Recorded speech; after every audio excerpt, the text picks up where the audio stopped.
महाराष्ट्र की राजनीति में एक बार फिर हलचल तेज हो गई है। करीब 3 साल पहले जिस राष्ट्रवादी कांग्रेस पार्टी यानी एनसीपी में सबसे बड़ी टूट हुई, अब उसी पार्टी के दो गुटों के फिर से एक होने की चर्चा जोरों पर है।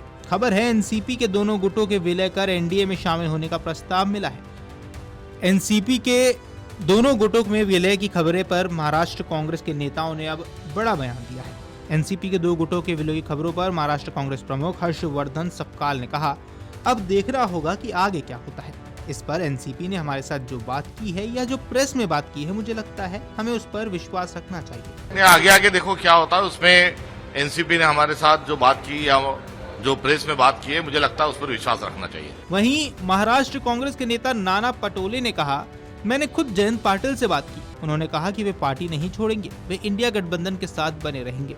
ये सब सिर्फ चर्चाएं हैं। चाहे मामला अजीत पवार गुट का हो या शरद पवार गुट का, ये पार्टी का अंदरूनी मामला है। देखो, ये मीडिया में हम देख रहे हैं, ये मैंने खुद कल जयंत पाटिल से भी बात किया।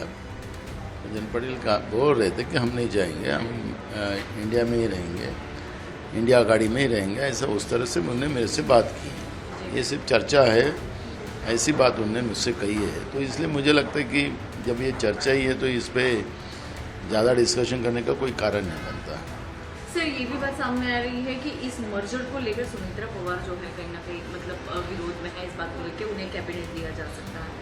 इन बातों को लेकर वो विरोध कर रही है और इस वजह से जो है मुलाकात भी जो है इनकी बढ़ गई है एनसीपी शरद पवार सेक्शन की महायुति के साथ। क्या कहना चाहिए? देखो, मैं जब ये चर्चा ही है तो इसमें हमें कोई पढ़ने का कोई कारण नहीं है।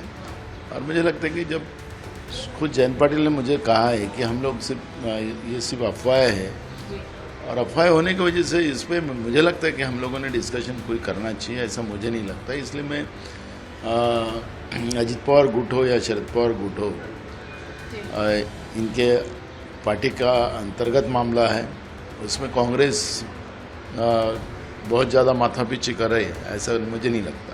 आपको बता दें, साल 2023 में महाराष्ट्र की राजनीति ने बड़ा मोड़ लिया था। अजीत पवार अपने समर्थक विधायकों के साथ अलग हो गए थे और महाराष्ट्र सरकार में शामिल हो गए थे। इसके बाद चुनाव आयोग ने भी एनसीपी का नाम और चुनाव चिन्ह घड़ी अजीत पवार गुट को दे दिया था। वहीं शरद पवार के नेतृत्व वाले गुट को नया नाम और नया चुनाव चिन्ह मिला। इसके बाद लोकसभा और विधानसभा चुनावों में दोनों गुट अलग अलग मैदान में उतरे, लेकिन अब राजनीतिक गलियारों में दोनों गुटों के फिर से एक होने की चर्चा तेज है। फिलहाल दोनों गुटों की ओर से किसी औपचारिक विलय की घोषणा नहीं हुई है, लेकिन लगातार आ रहे बयानों और राजनीतिक गतिविधियों के कारण अटकलों का बाजार गर्म जरूर हुआ है। अगर आप ये वीडियो YouTube पर देख रहे हैं तो हमारे चैनल को सब्सक्राइब कर बेल आइकन दबाएं, और Facebook पर देख रहे हैं तो हमारे पेज को लाइक करें।